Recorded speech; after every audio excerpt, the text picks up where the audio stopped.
A large portion of the Jewish nation has returned to its homeland, but the heart, soul, and mind of much of the Jewish nation are still in exile mode.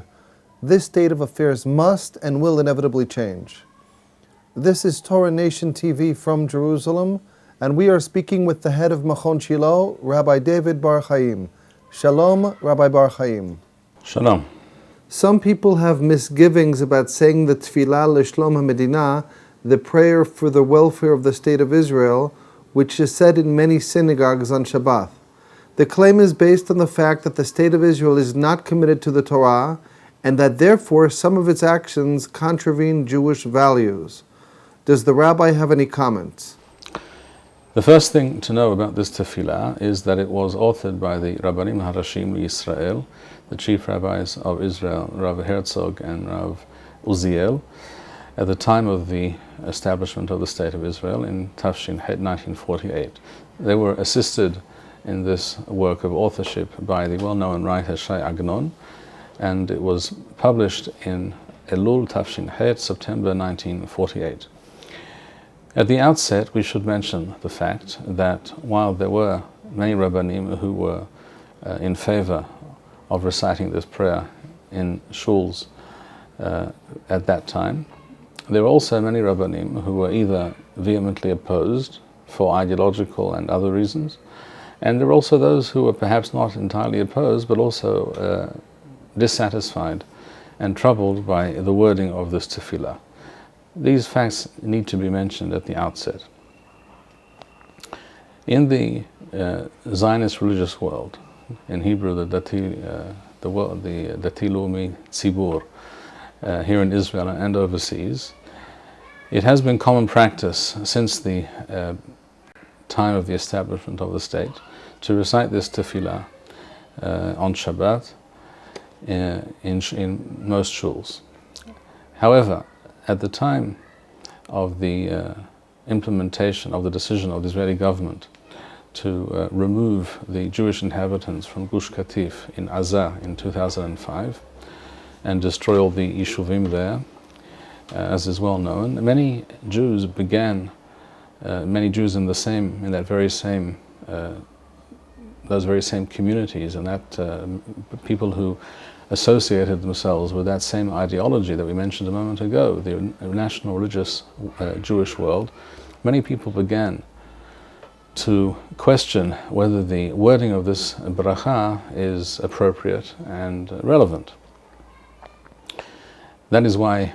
it became known many years ago already that Hagaon Rav Dov Lior, when asked what to do about the words in that prayer, which state Shalah Orecha V'Mithacha L'Rashea Sareha U'Yaseha, in other words, send your light and your good advice to the leaders and advisors of the state. Rav Dov Lior said that if a person wishes to leave those words out because he feels that it is inappropriate to say such things about the present leadership, then he is of course at liberty to do so. I think a more correct or more serious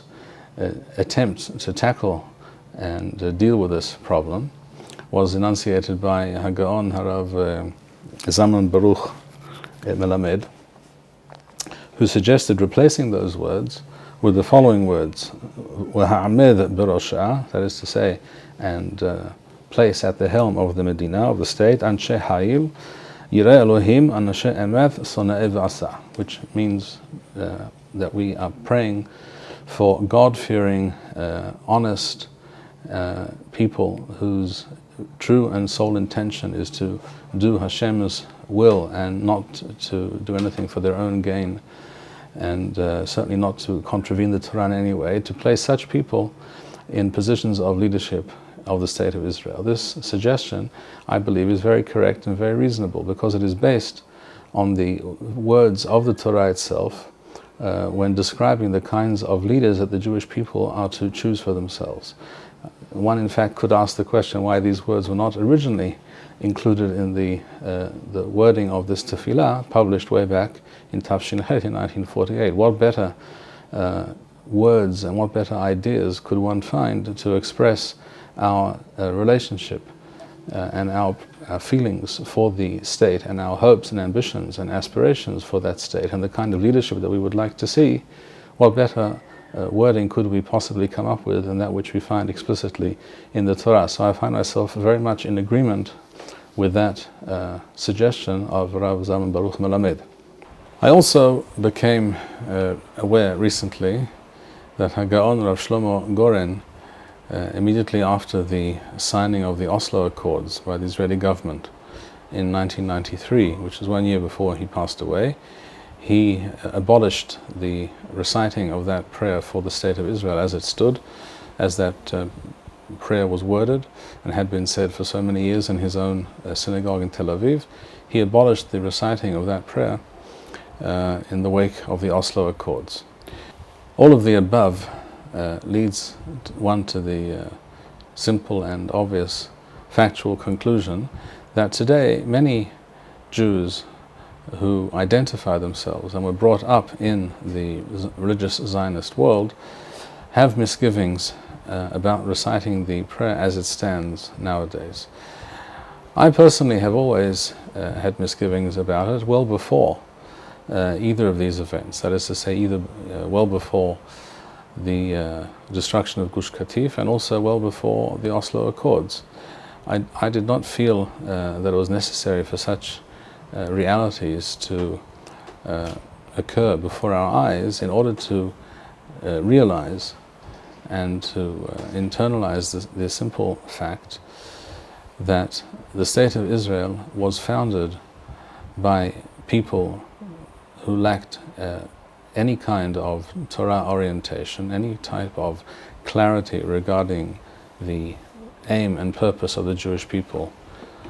Not only is the wording of the tefillah optimistic or naive, it is in fact, I believe, disingenuous, because it does not deal with the truth and the reality of the situation. The truth and the reality being that a state worthy of the name, the state of the Jewish people, such a state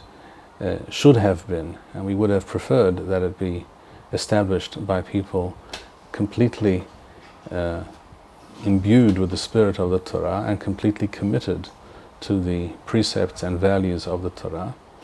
And therefore,